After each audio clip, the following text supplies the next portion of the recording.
My title is Sweet Target, Sweet Child, and I hope as I go to explain the awful significance of those two terms. I want to begin by talking about what has become the signature strike of drone warfare. It's the strike that everyone writes about. If you read Gregory Chamayou's theory of the drone, he begins with an encounter over the bleak landscape of the Afghan province of Uruzgan in February 2010, when a drone tracks 3 vehicles through the night and eventually calls in an airstrike which is carried out by 2 attack helicopters. It's the beginning of Chamayou's theory of the drone, but it's also the beginning of Andrew Coburn's kill chain. It's been the subject of a whole series of essays and articles, and all of them, every single one of them, has been based on a transcript made available through a Freedom of Information Act request made by David S. Cloud, a reporter and investigative journalist for the Los Angeles Times. He published his account, Anatomy of an Afghan War Tragedy, under the strapline Combat by Camera. US Predator teams and a special operations unit on the ground studying a suspicious convoy make a series of fateful mishaps as they try to distinguish friend from foe. And to cut to the chase, what Chamayou, what Coburn, and what all of those academic and political commentators have in common is to identify the culprits in an airstrike which resulted in the death of so many civilians, all of them civilians. And it's captured remarkably clearly in this remark by one of that Predator team based at Creech Air Force Base in Nevada. Everyone around here, it's like Top Gun. Everyone has the desire to do our job, employ weapons against the enemy. The entire time they thought this was a group of enemies. They were thinking, hell yeah, we want to help out and be part of this. And I suppose what I want to do this afternoon is to ask what this is. And to do that, I need to offer my own anatomy of that airstrike. And I'm going to do it in 2 stages. The first stage is to offer you what's become the canonical account, the account which renders this as a signature strike. And it's based entirely on the transcripts you see on the left of the screen, of communications between the crew flying the Predator from Creech Air Force Base in Nevada, the pilots of the 2 attack helicopters, and the Special Forces officer, the Joint Terminal Attack Controller, with US and Afghan troops on the ground. It's an extraordinary account.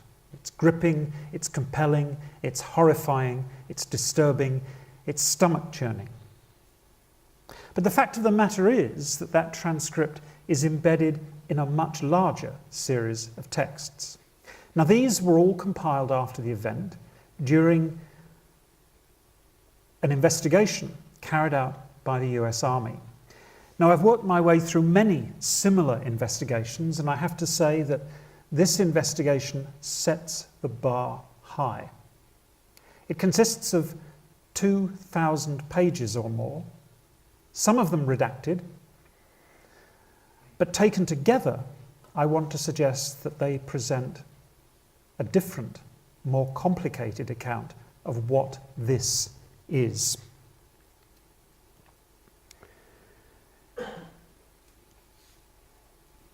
So the conventional account begins at 2:45 in the morning, local time, that's Delta time, on the 21st of February 2010.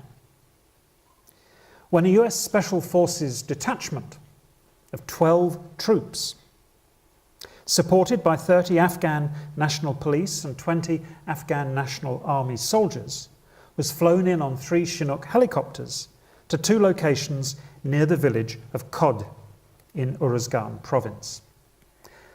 Khod, we hear later, during the interviews carried out by the investigation team, was a known bad guy spot. And the object of the exercise was effectively a night raid, to conduct a cordon and search operation for a so-called factory making improvised explosive devices.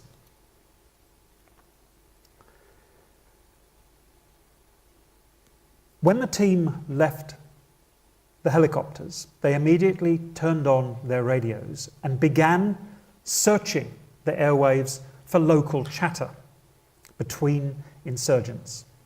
But also, they were able, through that joint terminal attack controller, to interact with aircraft flying in support of their mission.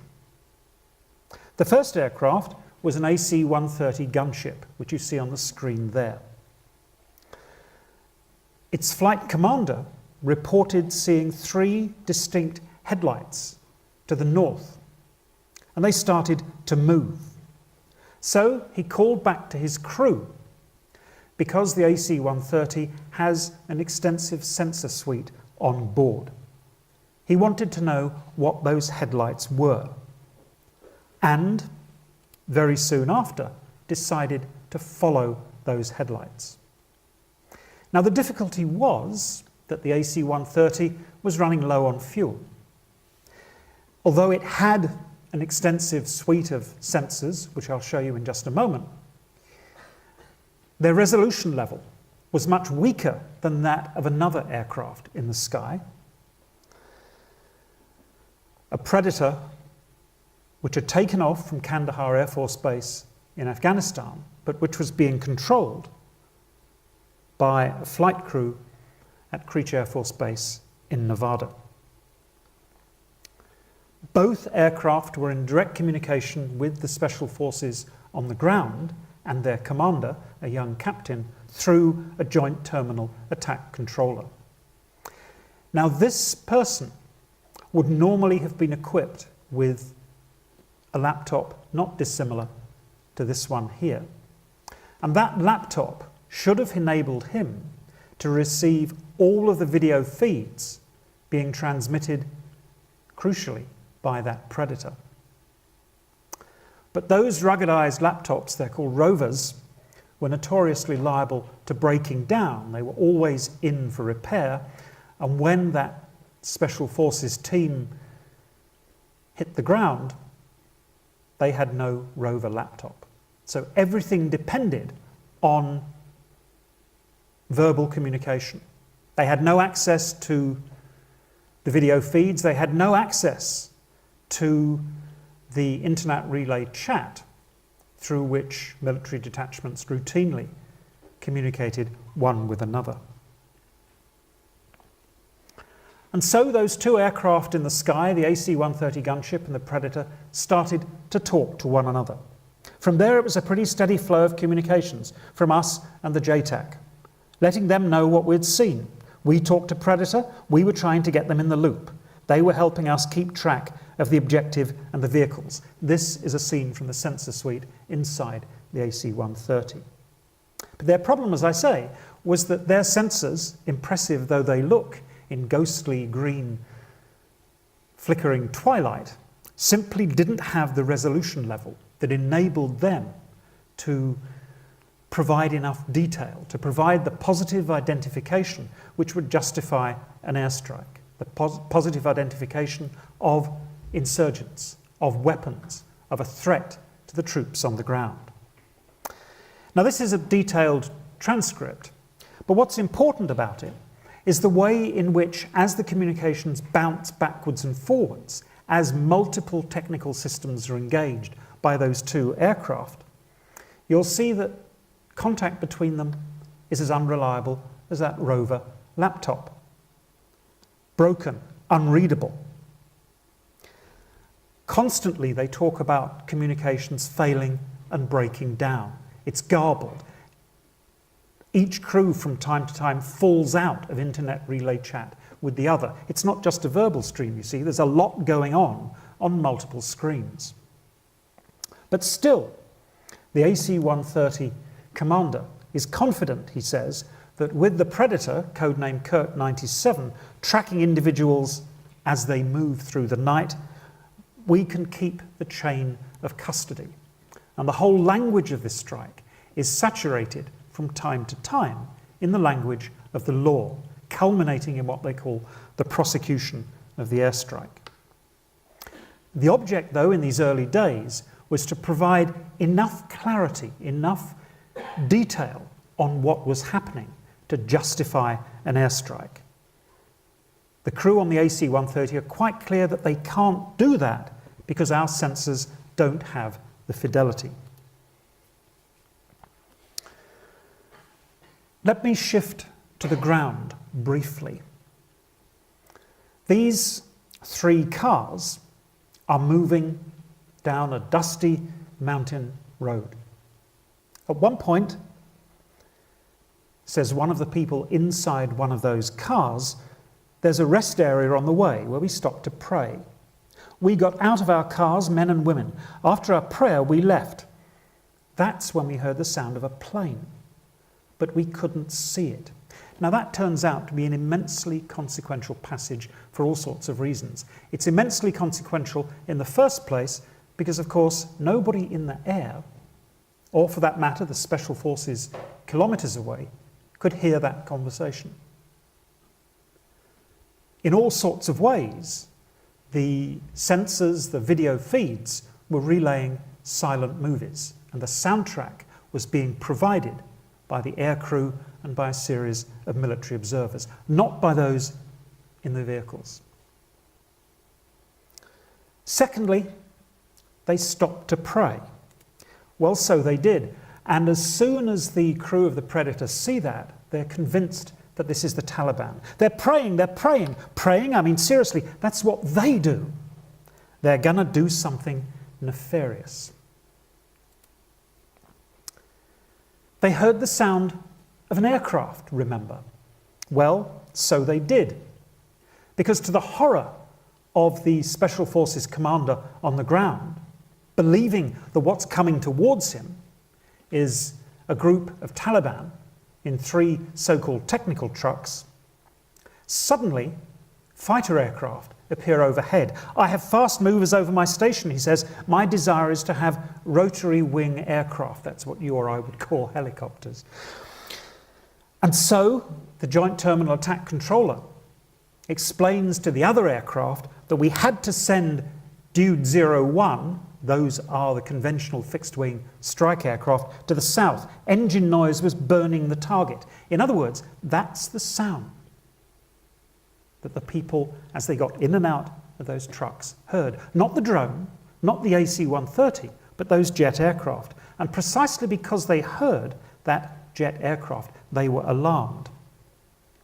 As it happened, as they got inside the trucks turned to the west. And as soon as they did that, that change of direction was assumed by those watching to be a direct response to hearing the sound of the aircraft overhead. We believe the vehicles saw them. Remember, they couldn't see them. All they could do was hear them. And diverted movement from north to south to westerly travel. It was what they described as tactical manoeuvring. So you can now see the dilemma. We've got 3 trucks which have already been converted into a convoy. Those vehicles are a threat if they're coming directly towards the Special Operations unit on the ground. But even if they move away, if they're travelling now to the west, not to the south, that is also a threat because it's a tactical manoeuvre. The Predator crew continues to monitor what's happening, and the technical difficulties multiply. They switch from infrared to what they call full-up day TV. But as they do that, their field of view contracts. They're having immense difficulty keeping all three trucks in the field of view at the same time. And they're still having difficulty in focusing the image. But as their full motion video feeds are being transmitted back, so they're supported by video analysts at Hurlburt Field, part of Special Forces in Florida. And those screeners, as they're called, are beginning to interpret that jerky, staccato, blurry video screen as it bounces from infrared to colour and back again. And the pilot of the Predator describes what those pictures are showing to the Special Forces commander on the ground. Looks mostly to be, here's that phrase again, military-aged males. Our screeners are currently calling 21 military-age males, no females, 2 possible children. When we say children, are we talking teenagers or toddlers? Oh, I'd say about 12, says the sensor operator. Not one of the screeners, not trained to identify full-motion video feeds. But in his view, he thinks they're about 12 years old, not toddlers, something more towards adolescents or teens. Looks to be potential adolescents, says the pilot. We're thinking early teens. So we've gone from children to early teens. And after all, 13 years old with a weapon is just as dangerous as a military-aged male. And as they track them through the night, the sensor at one point utters the immortal phrase, "Oh, sweet target." Eventually, the threat is assumed to be sufficiently imminent that 2 attack helicopters are called in and indeed prosecute the target, execute the strike. We know after the event that between 15 and 23 people were killed, all of them civilians travelling to Kandahar or Kabul for shopping or medical appointments, to visit relatives or to return to school. As it happened, virtually all of them were from the Hazara tribe, travelling together for security in what they regarded as Taliban country. They were no friends of the Taliban. Now let me pause. I describe this as a signature strike because it's become the signature strike that people use to comment on drone warfare. But the fact is that drones are used in multiple ways. They are used by the US military for intelligence, surveillance and reconnaissance. And to that end, they provide both full motion video, but also they hoover up signals intelligence, radio chatter. And as an ISR platform, the drone can then support 2 forms of targeting. One is a so-called targeting killing. And there are 2 kinds of targeted killing. One, where the identities of the people are known and named. And this is a personality strike directed at individuals who are either on the CIA kill list or on the Pentagon's quite separate joint prioritized effects list. It's important to understand that targeting killing is not simply the preserve of the CIA. And in fact, those targeted killings carried out across the border in the federally administered tribal areas are directed by the CIA, but they're virtually all carried out by the US Army. The US Special Forces, I should say. The other kind of strike is a signature strike based on a suspicious pattern of life. But in addition to targeted killing, drones also provide close air support, particularly when troops are in contact, when US forces on the ground come into contact with insurgents. So if we unpack this strike, it turns out to be a mix of all 3. It is in fact a personality strike because at the very beginning radio chatter is picked up, which suggests that somewhere in the area and moving towards those special forces is a so-called high-value individual. It's certainly a signature strike because, as I've already indicated, the interpretation that runs through the transcripts consistently identifies virtually everything and everyone as a threat. That's to say, their behaviour is deemed to be suspicious. But it's also and exercising close air support. Because, as a result of that threat, it's decided that US Special Forces and those Afghan forces around Cod are being encircled and flanked, and they need air support. Now, what I've described just up to this point is the conventional narrative. It's captured most clearly, I think, by Jamie Allinson in his essay on the necropolitics of drones. He says the US military kill chain involved in the Uruzgan incident comprised ground troops, referred to in the text as Operational Detachment Alpha, that's the ODA, the Special Forces, the Predator drone operators based at Creech in Nevada, the screeners processing information, that's the video stream, at Hurlburt Field in Florida, and then the 2 helicopter gunships. The helicopters fired the actual missiles, but this was on the basis of decisions made by drone operators based on their interpretation of what the screeners said. And so that is the network that, to my knowledge, every single commentary is closed around. The difficulty is that that is the network involved in the strike. And there are 2 other major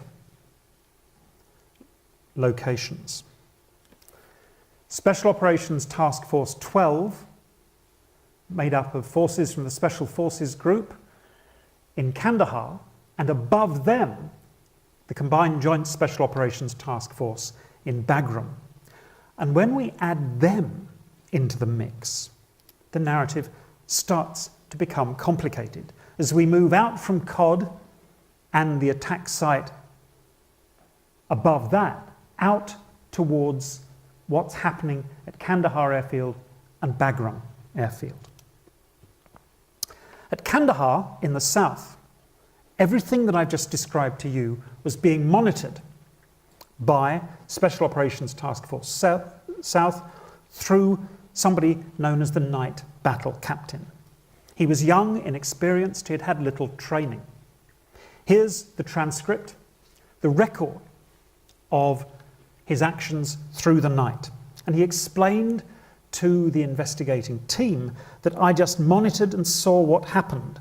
I didn't feel at that point it was necessary to wake anyone. All his superior officers, with more experience of night raids, were asleep in their beds. The same was true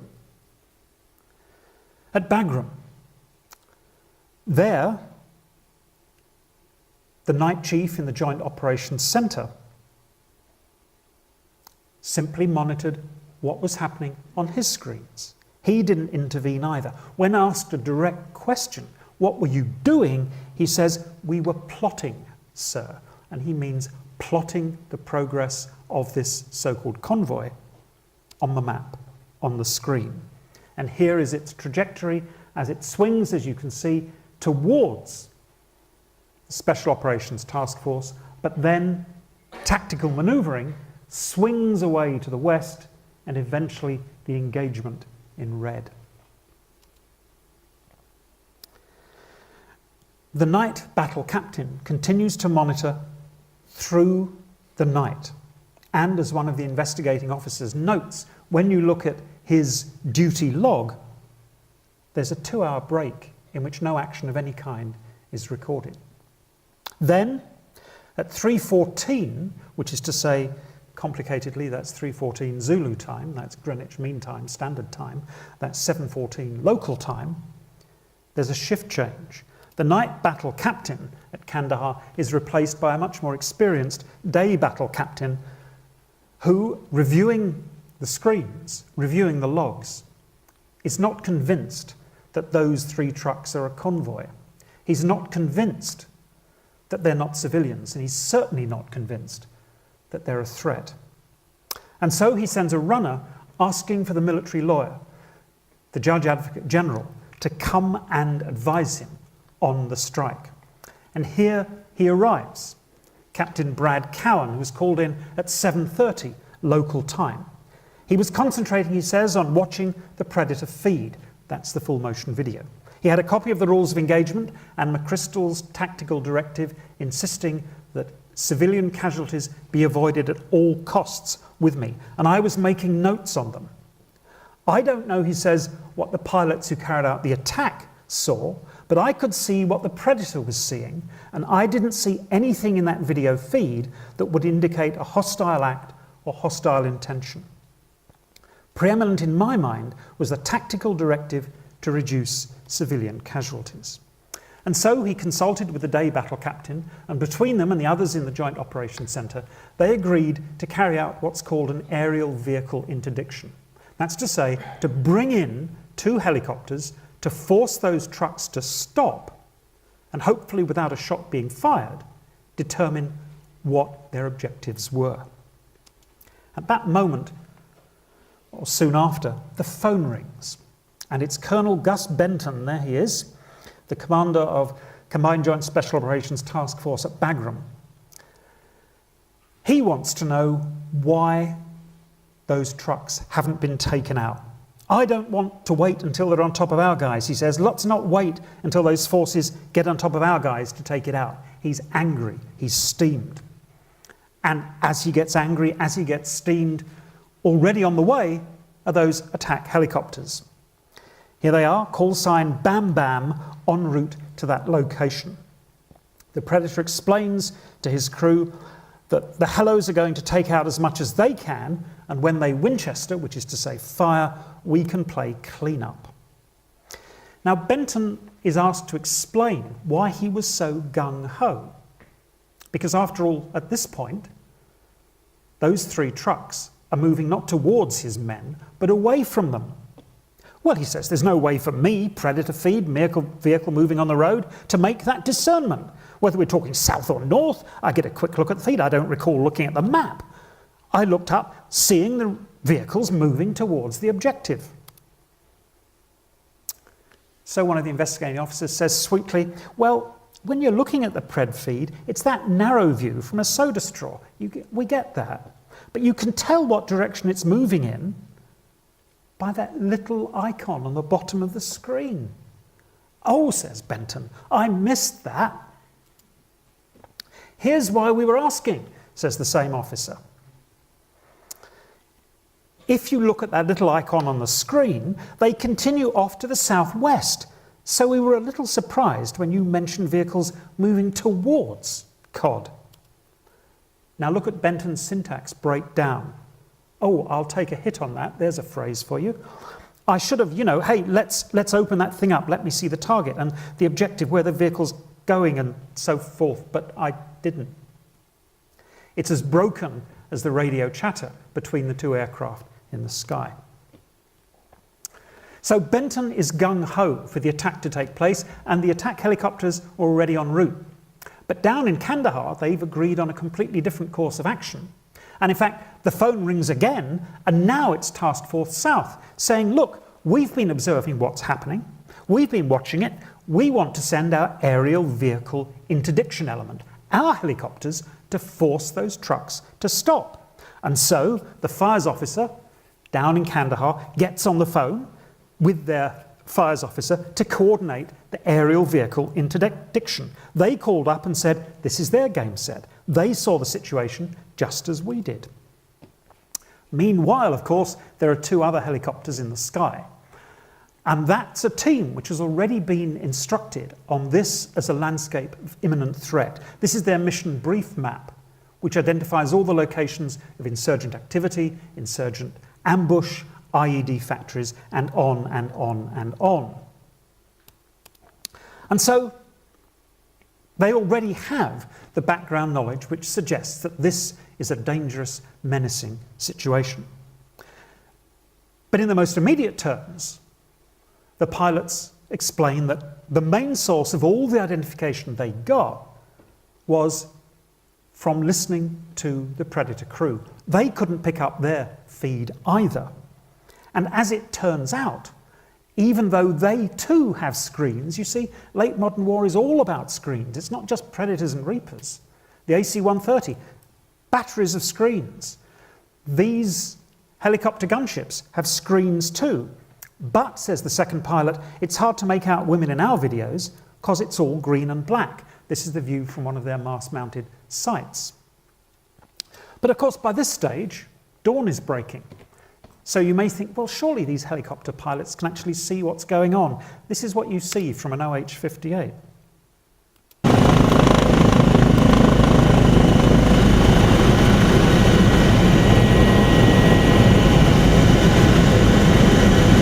This is flying over Afghanistan.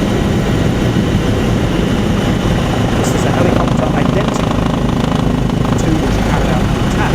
And as it happens in just a moment, there we are. You can see clearly, can't you? They will fire Hellfire missiles.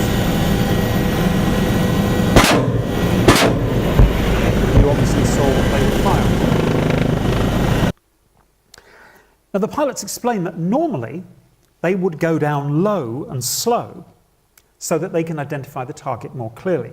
But precisely because the target had already been burned, it had heard those other aircraft, they were warned off. So they had to remain high. They line up for the shot. It's a cool looking shot, says the Predator pilot, observing all of this from Nevada. He's clear to engage, so he has Type 3.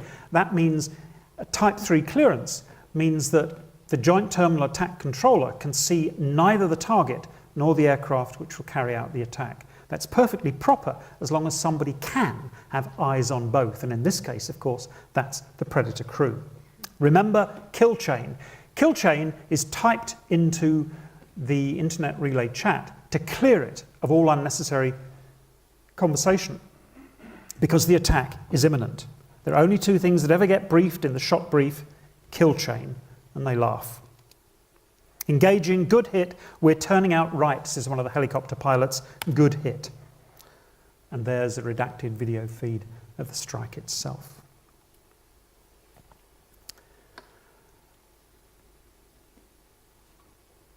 Presumably, the Joint Terminal Attack Controller and the Special Forces Ground Commander breathe a huge sigh of relief. But many of those watching on screens elsewhere are horrified. The day battle captain down in Kandahar says everyone in the ops centre was immediately shocked. I have phones ringing left and right, talking to people, trying to explain things. You know, we look up on the screen and it happened because they didn't expect it to happen. Back at Hurlbut Field, they'd all relaxed once those trucks turned away from COD. And only when their mission commander returned to the operational floor, he was grabbed by one of his subordinates who told him that they took out the trucks. And he was shocked. I figured the 58s, the helicopters, must have identified insurgents because I've seen the passing footage. Their footage is crystal clear compared to what we're looking at. And as the smoke clears, the Predator crew, who are the only ones really with eyes on the target, start to register the gender of the victims. But at first they struggle to deny the presence of women. They were identified as males, no females in the group. That guy looks like he's wearing jewellery and stuff, like a girl, but he ain't. I mean, if he's a girl, he's a big one. Then they deal with the corporeality of their victims by turning it into a joke, talking, as it were, to one of the victims. What are you playing with? His bone. I forget, how do you treat a sucking gut wound? Oh, don't push it back in. Wrap it in a towel. That'll work. And then gradually, as the smoke clears, the denial, the joking evasions disappear. And they're forced to confront the enormity of what they've done. That lady's carrying a kid, huh? Maybe. No, yeah. The baby, I think, on the right. Yeah. Right there in the crosshairs. Now that, I think, adds a dimension, and I'll explain what that dimension is in just a moment, but the narrative can't stop there. Because once it becomes clear that there are women and children, there are civilian casualties, the special forces on the ground are ferried in by helicopter to carry out what's called a battle damage assessment, or more accurately, a sensitive site exploitation. They arrived there 4 hours after the strike. There they are on the ground. And their immediate job is a forensic one. They photograph the vehicles and the victims. The object of the exercise is to search for and collect information, material and persons from a designated location and analyse them to answer information requirements, facilitate subsequent operations or support criminal prosecution. And as this exercise proceeds, it becomes clear that even in death all of those bodies are suspicious bodies. A security perimeter is established and the site is searched to find weapons, evidence that those were killed were insurgents, to go through their clothes, to seek out their possessions, to confiscate what they call pocket litter. And it is indeed seen as suspicious. Remember, this is 4 hours after the attack, and their explosive expert testifies that the bodies had been lined up and had been covered. Somebody else was on the scene prior to us. The scene was contaminated before we got there. At that point, the dead bodies disappear from the military's view, apart from a report of civilian casualties that will eventually trigger an information operation to counter what was called negative publicity. But even the transmission of that report of civilian casualties was delayed, suppressed, edited, distorted as it moved through the command chain. Now, thanks to Sonia Kanabik's National Bird, I can actually show you the return of those dead bodies to their village. Cell phone video was shot by one of the villagers as those bodies were returned by a group of Afghan National Police. Are there children under the blanket? That was a woman and her son. Oh, this is my sweet child. Now I'm showing you these because they're unrecognisable, they're unidentifiable. It always reminds me of those images of Charles Nevinson, of bodies in the First World War. But of course, to the villagers on the ground, not seeing them through screens, these were immediately recognisable as their neighbours, their friends, their sons, their children. But what about the survivors? Well, very soon, the special forces on the ground call in helicopters for medical evacuation. They're there very, very fast. The casualties, having received first aid from combat medical technicians, are ferried away. And as they move, their bodies are transformed again to become the objects of a biomedical gaze that render their bodies as a series of visible wounds and vital signs distributed among the boxes of standard medevac forms, like the one you see on the right. That is for one of those victims. These are dispassionate abstractions of mutilated, pain-bearing and traumatised bodies. They were taken, some of them, to the Royal II Military Hospital at Tarinkout, run by the Royal Netherlands Army. And there, the survivors were visited by the investigating team. This is the kid that lost the leg, the left leg. Under the circumstances, says the doctor, he's doing all right. Well, thanks to National Bird, this is the kid that lost the leg.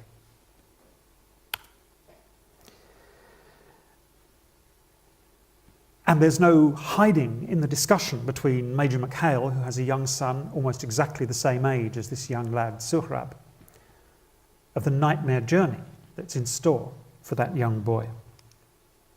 His name, as I say, is Sohrab. His father, his brother, Morteza, who's aged 4, and his sister, Seema, who's aged 7, were killed in the strike. They're looking up from a compound in Kabul because they can hear a helicopter overhead. You can see that Sohrab is covering his ears and burying his face in the ground. The biggest thing in this community will be managing the sequentially increasing size prosthesis. They'll need a lot of backup, says the doctor, and that's for just this one young boy. Now, under the medical rules of eligibility, it turns out that Afghan civilians will be medevaced by the military. They will be treated in medical hospitals. They will receive absolutely first-class medical care. But the rules of the game are that as soon as possible, they will be transferred out of that system into the Afghan system. It turns out that at various stages of the Afghan war, up to 80% of the casualties treated in US and British and EU military hospitals in Afghanistan were civilians. But without exception, as soon as possible, they had to be transferred to an Afghan system which was barely existent and where, for the most part, they would have to be looked after by their families. So on the 18th of March, not so long after the attack, 10 of the injured were still being treated, but they'd already been transferred out from the advanced surgical units in the military bases to the local provincial hospital at Tarin Kowt. And by then, little Surab was ready to be released, but his family insisted that they'd had enough with the military. They would make their own arrangements for him to be treated at the orthopaedic centre in Kabul, run by the ICRC. I've shown it there as a line, but of course it's not. It's roughly 500 kilometres. Imagine how difficult it is to make that journey. But in fact, they would have to retrace the route carried by those 3 trucks south to pick up the main highway and then swing all the way north. And it's there that you encounter the prosthetics of military violence with an all too literal vengeance. Where I live is far from here, says another of the survivors of that strike. There he is. It's a 3-day journey. There are no hospitals that could make leg prostheses, no Red Cross stations. I came to this centre in Kabul to receive a new prosthesis. It will make my life much easier. And again, of course, that's a flesh and blood body, but it's also a medical file. Those are the files of male amputations at Kabul. And Sonia Kenneback's camera tracks back. There's wall upon wall upon wall of those files. That too, I think, extends our understanding of that strike. So let me end by drawing some conclusions. The first point is that we really cannot understand aerial violence without understanding that it's almost always aerial violence directed to the ground, not to other aircraft. And that's particularly important when we consider drone warfare, because drones can only be used in uncontested airspace. Drones are slow, they're sluggish, and they're easy to shoot down. That's why they're used in Afghanistan. That's why they're used in the federally administered tribal areas. That's why they're used in Yemen. That's why they're used in Syria. That's why they will not be used over Russia or over China. Second thing to say is that in all sorts of ways, that Predator crew is typical. It was a seasoned professional crew. And all of those crews, when you interview them, will tell you that they're not 7,500 miles away. This isn't remote warfare to them. They're 18 inches from the battlefield, the distance from eye to screen. And so here is that pilot who carried out the strike. I do experience stuff along with the guys on the ground. I definitely care about them. I would say I'm in that situation with them, just trying to support them the best I can. But the fact of the matter is that what we do know is that those unmanned platforms at this particular moment in the war in Afghanistan were 10 times more likely to cause civilian casualties than attacks by conventional strike aircraft. And part of that reason, I think, is precisely because that view of what's happening on the ground creates the illusion of certainty. Together with the intimacy of that view, and yet at the same time, those flight crews know that they are 7,500 miles away. They're completely safe. And so to compensate for that disjuncture, they lean forward, desperate to help the guys on the ground. It's made worse by the fact that these are silent movies, as I said at the very beginning. They couldn't hear any of those conversations in those trucks. Nasser Hussain wrote about this brilliantly in his essay on the sound of terror, the phenomenology of a drone strike. And so precisely because it's silent, everything is ventriloquized and subtitled. What everyone can hear in their heads is not the people in those trucks, but all the other voices in the loop. It's called helmet fire. The third thing to say is that that illusion of intimacy, of clarity. It's true that the full motion video feeds were far better than those available to the crew in the AC-130 gunship with their sparkling sensor suite, better even than the view of those helicopter pilots. But it turns out that as those full motion video feeds are transmitted around the network, bandwidth compression distorts the clarity of the image. Bandwidth is a huge limitation on full motion video. Not only are those feeds discontinuous, but they are often blurry. And virtually everyone commenting on what they saw says that the resolution was poor. The night NCO says it looked like the weave on this rug. It was that granular. Even the full motion video analysts say that the quality of the full motion video feed that they were required to analyse was really not very good. And then, of course, there's the question of how you make sense of what you do see. But the crucial question raised by the survivor of another drone strike is, how can you not identify us? How can you not see we're civilians? Well, the answer to that, says Christiana Wilke, is that under the emergent rules of late modern warfare, it's no longer combatants who are required to identify themselves as combatants. It's civilians who are required to perform civilianness, except that they don't know that. And since they are civilians, they don't know that what they're doing, getting out of a car and praying, could conceivably be read as anything other than people getting out of a car and praying, rather than as a Taliban signifier. And then, of course, there's the dehumanising language captured here by Joe Pugliese. They're only enabled to embody the category of civilians retrospectively, he writes of those victims. After they become the victims of militarised violence, the military will term them civilian casualties, but not before. They're military-aged males, they're dismounts, they're squirters, they're lumps. The next thing to say is that this is a form of aerial violence which isn't about a kill chain, it's about a killing field. It's about that vast distributed network, and different people at different places in that network see different things. They certainly don't all see the same thing. So we know that the eyes that called the shots actively failed to see civilians on their screens, the Predator crew, but so also the night battle captain at Kandahar, the commander and his staff at Bagram. Yet we know too that other eyes in the network successfully struggled to see civilians on their screens before the strike took place. The screeners at Hurlbut Field saw civilians and called it. The day battle captain saw civilians and called it. The Judge Advocate General saw civilians and called it, and so did virtually everyone at Task Force South.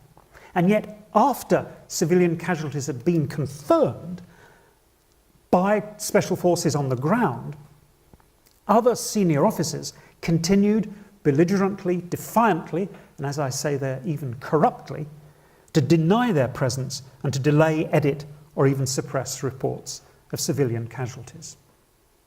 My last point is this. Everything I've said so far is to call into question this notion of the drone's all-seeing eye, as though it's a purely technical capacity. But in fact, focusing on the drone's all-seeing eye does another series of harms. It seems to compel us to overlook the multiple roles of drones in aerial violence. Targeted killing is a tiny, tiny part of what they do, and yet that's what virtually all of the discussion is about. And when it comes to targeted killing, in places like Afghanistan, most of that was carried out by special forces on the ground during night raids. Secondly, it marginalises other forms of aerial violence. The fact of the matter is that at the height of the Afghan war, drones were responsible for only 5 to 10% of all airstrikes. And those in the drone movement, so to speak, need to raise their critical voices against the other 90% of airstrikes too. And lastly, focusing on the drone vision distracts attention from other modes of military and non-military violence. So, for example, finally, here is footage from a Reaper over Afghanistan. But what's it showing? Well, it's not showing a Hellfire missile strike, it's showing that. the mother of all bombs, so-called, there's your gender, the massive ordnance air blast, satellite-guided, deployed by parachute with a blast radius of 1 mile. Drones are being used, yes, in the skies over Syria, by Russia, by Iran, and by the Syrian Arab Air Force itself. But none of them deploy precision weapons. So once they identify a target, they simply saturate it with bombs. And that's the result. And that's a far cry from that narrow focus on targeted killing. And I don't mean to say that targeted killing is not important and indeed abhorrent, but I find these other forms of military violence even more important and even more abhorrent. Thank you.